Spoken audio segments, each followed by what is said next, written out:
Hello guys, అందరికీ నమస్తే. Today special బీరకాయ పెసరపప్పు అండి.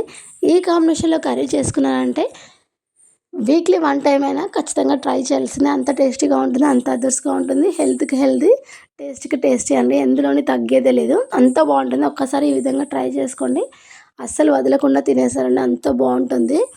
మనకు సమ్మర్ అయితే స్టార్ట్ అయిపోయింది. మనకు బాడీ అనేది కూల్గా ఉండాలంటే ఇలాంటివి తినాల్సిందే. సో అందుకోసమే నేనైతే బీరకాయ పెసరపప్పు కర్రీ అయితే చేస్తున్నాను. వీడియోని అయితే స్కిప్ చేయకుండా మొత్తం అయితే చూసేయండి. నేను వీడియోలో చూపించే విధంగా బీరకాయ తోలు తీసేసి ఈ విధంగా చిన్నగా కట్ చేసి పక్కకైతే పెట్టేసుకోండి. మనం కర్రీ ప్రిపరేషన్లోకి అయితే వెళ్ళిపోదామా. ముందుగా అయితే ఒక గిన్నె పెట్టేసుకొని అందులో కర్రీకి సరిపడా ఆయిల్ వేసుకొని 1/2 టేబుల్ స్పూన్ జీలకర్ర వేసి అది వేగేంత వరకు ఉండి ఒక 2 చిన్న సైజు ఆనియన్ని చిన్నగా కట్ చేసి పెట్టుకొని ఈ ఆయిల్లో యాడ్ చేసుకుందాం. ఈ విధంగా యాడ్ చేసుకొని నేనైతే ఈ కర్రీలో ఎండు కారం అయితే వేస్తలేను. సో అందుకోసమే నేను మిర్చి అనేది ఎక్కువగా తీసుకున్నాను. మీరు ఎండు కారం అయితే వేసుకోవాలనుకుంటే పచ్చిమిర్చిని స్కిప్ చేసేసేయండి. ఒక 2 పచ్చిమిర్చి పోపుకి వేసుకుంటే సరిపోతుంది. మీరు ఈ విధంగా కట్ చేసి వేసుకుంటే ఇష్టం లేని వాళ్ళు మిక్సీ చేసైనా వేసుకోవచ్చు. ఇప్పుడు పచ్చిమిర్చి వేగాక కొద్దిగా అల్లం వెల్లుల్లి పేస్ట్ వేసి పచ్చివాసన పోయేంత వరకు కలిపేసుకుందాం. మిక్సీ చేసి వేసుకుంటే కూడా బాగుంటుంది, కానీ కోసి వేస్తే వేరే టేస్ట్ వస్తుంది, మిక్సీ చేస్తే వేరే టేస్ట్ వస్తుందండి. ఒకసారి ఈ విధంగా కోసి ట్రై చేయండి. పచ్చిమిర్చిని టేస్ట్ అనేది అద్భుతంగా ఉంటుంది. ఒక 1/2 టేబుల్ స్పూన్ పసుపును కూడా వేసేసుకొని మరొకసారి కలిపేసుకుందాం. ఇప్పుడు మనం చిన్నగా తరిమి పెట్టుకున్న బీరకాయ ముక్కల్ని యాడ్ చేసుకోవాలండి. బీరకాయ ముక్కలు యాడ్ చేసుకున్నాక మనమైతే మంటను మీడియం టు హై ఫ్లేమ్లోకి అడ్జస్ట్ చేసుకుంటూ బీరకాయ ముక్కల్ని కలిపేసుకోవాలి.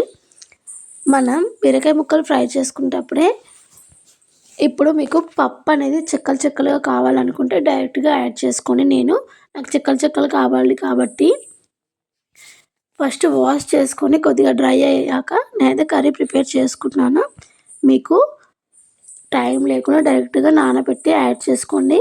కొందరికి చెక్కల పప్పు ఇష్టం ఉండదు. సో ఆ విధంగా ఇష్టం లేని వాళ్ళు ఒక 1/2 అవర్ ముందే పెసరపప్పు అనేది నానబెట్టేసి కర్రీలో అయితే వేసుకోండి. నేనైతే డైరెక్ట్గా వేసుకుంటున్నాను కాబట్టి నాకు ఎందుకు డైరెక్ట్గా వేసుకుంటున్నానంటే నాకైతే పప్పు అనేది చెక్కలుగా ఉంటేనే ఇష్టం అండి. చూడండి, ఈ విధంగా బీరకాయ ముక్కలు ఒక 50% ఫ్రై అయ్యాక నెక్స్ట్ అనేది నేను పప్పు అయితే తీసుకుంటున్నాను. ఈ విధంగా తీసుకొని ఒక 5 to 6 minutes అయితే పప్పు ఫ్రై అవ్వనిద్దాం. మూత పెట్టేసి ఫ్రై చేసుకుందామండి ఒక 5 నిమిషాలు. ఈ విధంగా ఫ్రై అయిపోయాక లైట్గా అయితే వాటర్ అనేది తీసుకుందామండి. ఎందుకంటే పప్పు అనేది లైట్గా ఉడకాలి కదా.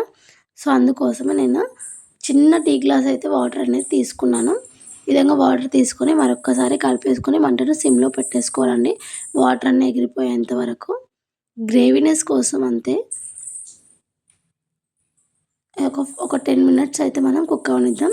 ఇప్పుడు సాల్ట్ చెక్ చేసుకొని సాల్ట్ అనేది తక్కువగా ఉంది, నేను కొద్దిగా సాల్ట్ అనేది యాడ్ చేసుకుంటున్నాను. మరొకసారి సాల్ట్ వేసాక కలిపేసుకుందాం. మొత్తం పూర్తిగా కలిపేసుకున్నాక కొత్తిమీరతో గార్నిష్ చేసుకుంటే సరే, ఎంతో టేస్టీ అయిన శనగపప్పు కూర రెడీ అయిపోతుందండి. మీరు ధనియా పౌడర్ ఇష్టం ఉంటే వేసుకొని, లేకుంటే స్కిప్ చేయండి. అయితే కొద్దిగా ధనియా పౌడర్ వేసి కొత్తిమీరతో గార్నిష్ చేసుకున్నానండి. అంతే అండి, ఎంతో టేస్టీ అయిన పెసరపప్పు బీరకాయ కూర రెడీ అయిపోయింది. ఒక్కసారి ఈ విధంగా ట్రై చేయండి, ఖచ్చితంగా అన్నం మొత్తం లాగేస్తారండి, నాది గ్యారంటీ. అంతే అండి. Thank you for watching. Please subscribe to my channel. ఏమైనా మిస్టేక్స్ ఉంటే ఏం చేస్తారు, కామెంట్ బాక్స్లో కామెంట్ చేసేసేయండి. Thank you.